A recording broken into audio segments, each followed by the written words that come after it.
নিহিত উদ্দেশ্য সেইটো আমি কিন্তু সন্তুষ্ট নহয় বা আমি সন্দেহ নকৰোঁ। সেই উদ্দেশ্য এটাই যে এই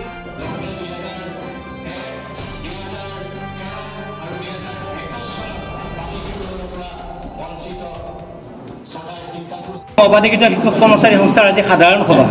এই সাধাৰণ সভাত আমি অসমৰ বিভিন্ন জিলাসমূহৰ সভাপতি সম্পাদক প্ৰমুখ্যে সকলোবোৰ শিক্ষকৰ উপস্থিতি হৈছে প্ৰতিনিধিত্বমূলকভাৱে। আৰু আজি আমি সভাত আমাৰ কৰ্মচাৰী পৰিষদৰ মাননীয় সভাপতি দীপেন ছাৰক মাতিছিলোঁ আৰু প্ৰাথমিক শিক্ষক সন্মিলনীৰ সাধাৰণ সম্পাদক ৰাতুল গোস্বামী ছাৰকো মাতিছোঁ। আমাৰ টিউটৰ সন্থা সভাপতি সম্পাদককো আমি ইয়াতে মাতিছিলোঁ, টিউটৰ ঐক্যমঞ্চৰ। এতিয়া কথাটো হ'ল আমি অবাধিকৃত শিক্ষক কৰ্মচাৰী অৱস্থাই দীৰ্ঘদিন আন্দোলন প্ৰতিবাদ কৰি আছোঁ। আৰু তাৰপিছত 2022 চনৰ 20 অক্টোবৰৰ পৰা মাননীয় মুখ্যমন্ত্ৰী মহোদয়ৰ প্ৰতিশ্ৰুতিৰ এটা চিলচিলা আৰম্ভ হৈ আছে। আৰু 2022 চনত আমাৰ লগত আলোচনা কৰি তেওঁ প্ৰায় 4 বছৰ কাল এটা নিৰ্দিষ্ট দূৰত অৱস্থান কৰি এতিয়া 2025 চনৰ জানুৱাৰী মাহৰ প্ৰথম সপ্তাহতে তেখেতে ছ'চিয়েল মিডিয়াত প্ৰথমতে এটা ঘোষণা কৰিলে যে প্ৰাদেশিকৰণ সম্পৰ্কত তেওঁ এটা ভাল খবৰ দিব। আৰু তাৰপিছতে তেওঁ কেবিনেট বৈঠক কৰি কেবিনেট বৈঠকৰ পিছত এখন কেবিনেট উপ কমিটি বনাই দিলে। উপ কমিটি বনাই দি উঠাৰ পিছত প্ৰাদেশিকৰণৰ প্ৰক্ৰিয়াটো আৰম্ভ কৰিম বুলি ক'লে। এতিয়া এই কোৱা কথাখিনি অকল তেওঁ এই এখন সংবাদ মেলতে নহয়, অসমৰ বিভিন্ন মঞ্চত এই কথাখিনি কৈ আছে।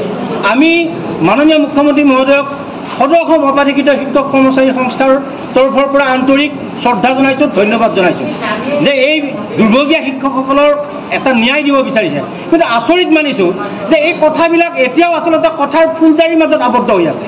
8 মাহ সময় মাননীয় মুখ্যমন্ত্ৰী মহোদয়ক কিয় লাগে এই প্ৰাদেশিকৰণৰ প্ৰক্ৰিয়াটো আগুৱাই লৈ যাওঁতে?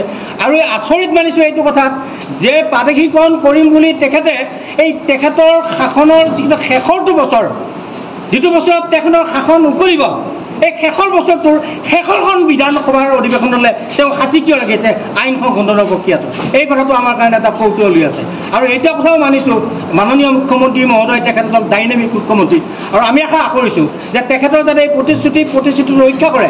আমি বহুত আশাৰে বাট চাই আছোঁ শিক্ষক কৰ্মচাৰীসকলে যে তেখেতে এই 8 মাহটো তেওঁ পঞ্চায়ত নিৰ্বাচনৰ আগত কৈছিল যে উন্নয়নৰ বোলে তেখেতৰ মানে যিখন গাড়ীখন হেনো বোলে পঞ্চায়ত নিৰ্বাচনৰ পিছত 120 কিলোমিটাৰ দূৰত মানে বেগত চলিব।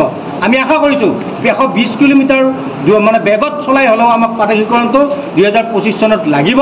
যদি আমি ভাবিম বিধানসভাৰ আগন্তুক যিখন বিধানসভাৰ তেখেতে আইন সংশোধন কৰিম বুলি কৈছে, আমি বিচাৰিছোঁ যে তেখেতে যিহেতু ইয়াতকৈও বহুত ডাঙৰ কাম, অসমত বহুত ডাঙৰ কাম তেখেতে কেবিনেটত সিদ্ধান্ত কৰি আছে।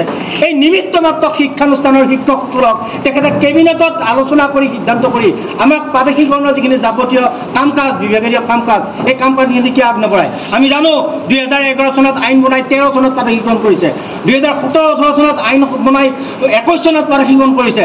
কেনেকৈ বিশ্বাস কৰিম যে 2025 চনৰ অক্টোবৰ মাহত আইন সংশোধন কৰি 25 চনৰ ভিতৰত যে আমাক প্ৰাদেশিকৰণ কৰিব? এই কথাষাৰ মুখ্যমন্ত্ৰী মহোদয়ে আমাক আনুষ্ঠানিকভাৱে বুজাই দিব লাগে। ধন্যবাদ।